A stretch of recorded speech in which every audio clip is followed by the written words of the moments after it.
All right, Marty. Now, once again, a lot of my research has come from either your friends or the internet, and this was the internet. I read that you discovered Pot Limit Omaha and Texas Hold'em in a Dublin casino when you were 22. Was that where you were applying your trade at that point? Is that where the big poker games were, or were you just there having a night out, or how did it? It was. I was playing in a regular game in Belfast with friends. Not a big game. You might have lost 20 or 30 quid on a good or bad night. And then we'd heard about this Dublin casino that had weekly tournaments, so we drove down, and I think I'd probably heard of Texas Hold'em before that, but it would have been new to us. It was probably around about the time that late night poker started and that film Rounders came out, and a guy called, I can't remember his name, Anthony Holden, maybe, had released this book called Big Deal, which was about a year he spent as a professional poker player traveling around the world. So all these things were happening at the same time. We'd heard about this game, Hold'em, didn't really know how to play it very well. But the weekly tournament in Dublin was a Hold'em tournament, and they would also have Omaha cash games. So yeah, that's where I really learned how to play Hold'em and Omaha properly. And you won. You better tell me which it was. You won a massive prize playing Pot Limit Omaha, and it was a last minute decision to enter. You were procrastinating apparently, and then you said, "Right, I'm going to go for it," and you copped the lot. Yeah, I mean, that was 2008, I think. I'd already won the Irish Open at that time, and I'd made the final of the Poker Million, so I had a reasonable amount of money behind me. But I didn't really know how much of an edge I'd have in a 10k, championship Pot Limit Omaha tournament. I'd never really played Pot Limit Omaha tournaments before, so partly I just wasn't sure if it was going to be value for me, and I was out there with my wife at the time and doing a lot of socialising and stuff, and playing a lot of Hold'em tournaments. So yeah, I wasn't sure if I was going to play it, and then I decided to play it, and I think I sold half to Neil Channing, or maybe 40% to Neil Channing, and a few swaps with friends. But I think I only had maybe 45% of the prize money in that tournament. But it was 800 grand, $800,000. So 45% was all right. Yeah. Not a bad night's work. So you won fortunes playing various variations of poker. I mean, I've no idea how many variations there are. You probably do. Is there a basic? I mean, you've got a basic skill. You're very good at. You're world class at playing poker. Is it a basic skill that you need, and then you just have to adjust your mindset for each variation, or was it more to it than that? To be honest, I don't really play. I'd never really played anything other than Hold'em and Omaha seriously. As a kid growing up and in those university games, we'd play all kinds of crazy games. Some of them we would just make up, and they were just games designed to make it fun to gamble, basically. But really, Hold'em and Omaha were the only two that I took seriously when I became professional, if you want to think about it like that. But yes, it's a transferable skill. It's all about mathematics and reading people and being able to manipulate people to do what you want them to do at certain times. Now, I've seen sort of interviews with chess players where they say they're thinking 10s, 20s moves ahead. How many calculations are going on in your head when you're playing a poker game? It's not really like that. It's a few simple. I mean, obviously, in every pot, there's a lot of calculations that go on. You have to assign a probability. But you start with like you've made an action and someone else has made an action, and you have to think, well, what if I was to do that? What sort of hands would I be likely to have? You sort of narrow their hand down to a range, and then it'll depend on what you have and the probability of your hands, how your hand plays out against them. And then there's also the probability of, if you think he's ahead, what is the probability that I can get him to fold his hand if I raise again, stuff like that. So it's not like chess where you're thinking 10 moves ahead. You play each pot as it comes, and you're also aware of your overall chip stack in relation to the average and the size of the big blinds and how many people are left and the prize payouts and stuff like that. But it's nothing like chess. It's not as complicated as chess. Okay. Thank God.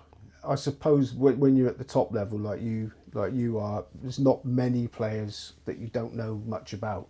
But how soon would you spot somebody that was ripe for, definitely wasn't up to the game? Pretty quickly. And these days, it's just like anyone my age is usually pretty bad. It's all the young guys are the top players. That's a generalisation. There's some pros that are my age that are still pretty good, but if it's a guy you don't recognise in a flashy shirt or whatever, you know, he's probably a rich businessman rather than a professional poker player. You know, the professional poker players are usually young guys with headsets on and sunglasses, and they even talk about the game differently. You know, they talk about hand ranges and they use the correct terminology. You know, 3 betting and 4 betting, whereas like in my day it was raise, re-raise, re-raise. You know, it's people just carry themselves differently, and it is. You'd be wrong sometimes, but I think if I was to sit at a poker player with 10 people, I'd probably be able to tell you after half an hour who the pros were and who the weak players were. How is that with just going off tangent a bit? The young guys, I've seen sort of videos and stuff with the headphones on and all that. I mean, wouldn't that worry you a bit that there was something nefarious going on? Yeah, these days it might. You know, cheating was never really much of a thing in poker until the last few years. But when there is, obviously there's been a few big scandals in poker with cheating. It's not something I've ever encountered at a table. I've never got the impression someone was cheating me. And even though it's happened a few times over the last few years, they're very isolated incidents. You know, you could consider how many poker tournaments there are and how many cash games there are, and you'll always hear about the time someone is cheating, and it's, you know, 3 or 4 times over the last couple of years. It's probably not as widespread as you would think. You know. Yeah, and like I mentioned at the start, you know, I spoke to some of your pals, Neil Channing, Roland, Joe Beevers. I mean, obviously you are out to win each other's money when you're playing, but you're also good friends. I mean, how, you know, is there any sort of rivalry amongst you top guys when you're playing tournaments? No, not really. It's a camaraderie, really. You know, if like when I was at the final in Vegas, all the Irish guys and English guys were there cheering me on, and it would have been the same if any of the guys I knew made a final table. You know, you go and support each other. I played I played the 3 guys you mentioned there. Played them all heads up in big events. So there is a bit of obviously that's a rivalry. You want to win the money. And there's a bit of banter as well. You know, like Roland won't let me forget that I got very lucky against him in the Irish Open, even though I didn't, because he would have done exactly the same thing with my hand, and we were 10 big blinds deep. But he'll always remind me that I got very lucky with a pair of 2s against his pair of 3s to win the thing. Joe Beevers, he got very lucky against me in the Irish Open. That's my next question. Yeah, Joe actually admits that. He says, "Tell you that he was very lucky." He was lucky. He knocked me out of the Irish Open, I think, at the last 5. Whenever I was very young, and it was I can't remember the hand, but it was a bad one. It was like he'd, you know, King 10 and I'd King Queen or something like that, and he had a 10. And then heads up in the Poker Million, he dogged me again. I think it was King. I had King Queen and he King 7. And I had him covered in chips and he had a 7 last card. So he's been very lucky against me twice, but I got very lucky against Roland once. So I think if Roland can just get lucky against Joe, that'll sort of even things out 3 ways and everyone can shut up about it. Now, you've mentioned luck several times there. If we were in for a quid, we'd have got a nice little pile of money. You were in the final of the Poker Million 3 times 6 consecutively? Yeah. So, 3 years. And you won it 3rd time. Lucky, I've written here, to add another pound to the stack. I mean, but seriously, how much luck? You know, you can't be much luck for you to be that consistent. I mean, obviously, you can only play with the cards that you're dealt, but the skill must override the luck. But yeah, back then, I think the first year I made the final, I think, in 2006, and then I made the final again in 2007. Was unlucky heads up against Joe. And then 2008 I won it, and I was pretty lucky in 2008. I was down to 1.5 big blinds or something. And back at that time, yeah, I was much better than the average poker player. But it's a bit like being the best footballer in the 70s. You know, yeah, you were one of the best footballers in the world at the time, but you wouldn't play in the championship these days. That's kind of the way it was. You know, the top guys might have been here, and I was probably very close to the top guys at that time. And now I'm probably still here, but the top guys are here, and the average has shifted up a bit as well. You know, and are the top guys young guys that have come always? There's still a few, like Phil Ivey, I would say, is probably still the best player in the world. But yeah, generally the younger guys that get into it and study it and put the work in, you know, are the top players now. So while I was, you know, much better than the average standard back then, when I was making Poker Million finals, you still need a lot of luck. You know, even if you're the best player in the world, you need a lot of luck to make a final 3 years in a row. The million just rose off the tongue. I know we touched on it before, but you were hardened degenerate from the old days, so you honestly didn't get any pressure when you were playing for like such a life-changing amount of money. Genuinely not, yeah. I mean, it wasn't life-changing. When I won the Irish Open, I was already doing very well online, and so it didn't really change my life that much. Obviously, it was good, but When you played in the Poker Million, you used to have to wear. They used to put a heart monitor underneath your shirt, and it was a bit of a gimmick so that the commentators go, "Oh, his heart rate's up to 130 or whatever." And I remember after half an hour filming, they paused filming, and one of the girls came out and says, "We just need to change your monitor and put a new one on."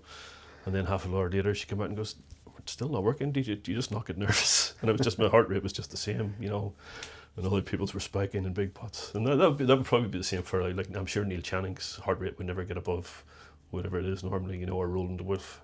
But a lot of the amateur players are guys that have satellited their way in. It's a much bigger deal for them. Probably an advantage that the degenerate pros would have. Now, you'll probably understand this question, but I'm told that most poker players have a leak or a chink in their armour. Do you have one?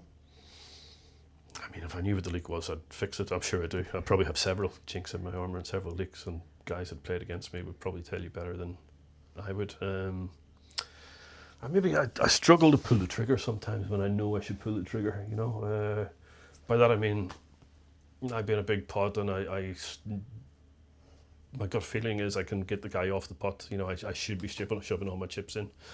And I should probably trust my instincts a bit more there. It's just hard. It's hard to stick all your chips in on a bluff sometimes. It's another reason why I usually have a couple of pints whenever I play. A lot of people think that's strange, but I like to keep myself at that level, that 2 or 3 pint level, where you're just, your head's still working properly, but you just have a bit more confidence to do the things that you should do. Like snooker players used to be able to do at one point. Yeah, snooker, darts, there generally are a lot of games where you play better after a few pints. It's just about getting that balance, because once you go to 5 or 6, it goes downhill. You get a bit cavalier with your money. Yeah. Now, this is probably contradicting, the fact of doing this interview probably contradicts the next question, but I'm told that you're a naturally shy person. Would you agree with that? No, I wouldn't agree with that at all. It depends what you mean. I've had a few pints and somebody bet me that I wouldn't streak across Leopardstown Racecourse tomorrow. I would do that and it wouldn't cost me a thought. So I'm certainly not shy, but maybe quiet. I'm not really one for making small talk, if people are talking about gambling or sport or something I'm interested in, then, I'm very active in the conversation, but I'm also quite happy to sit in silence as well. So maybe that's why people think I'm shy. Is it maybe the persona you put across when you're playing poker? I mean, are you different then? Yeah, I'm not someone that courts publicity. A lot of people are very active at the poker tables, and a lot of that is trying to get themselves on TV and get noticed, and that's never been not a priority for me. I mean, it's actively something, I like to stay under the radar. This is the only interview I've done in 20 years, and I've only done it because I was asked 3 times by 2 different people, and eventually caved in. Well, thanks to both of them. So when you reach the top level, all those little games, do you still play the little games? I suppose nobody wants to play against you, really. Oh no, they do. I mean, more so people want to play against you. Obviously I didn't play them as much because I was spending so much time playing poker professionally in big games. But I always tried to play with the old guys I played with, for fun at university. And for people that I used to play with, it was probably a bigger buzz, I guess, because now they're playing against someone who's won the Irish Open or won the WSOP, and if they beat me in a pot, then it's bragging rights for them, I guess. You find that it's a bit like if you were a golf player and Rory McIlroy turned up and said, "You want to play golf for 100 quid?" You'd play, and you'd give him the 100 quid just to play with Rory McIlroy, and if you won the odd hole, it would be be something to tell your friends about. So it's a bit like that in poker. People generally actually want to play with the top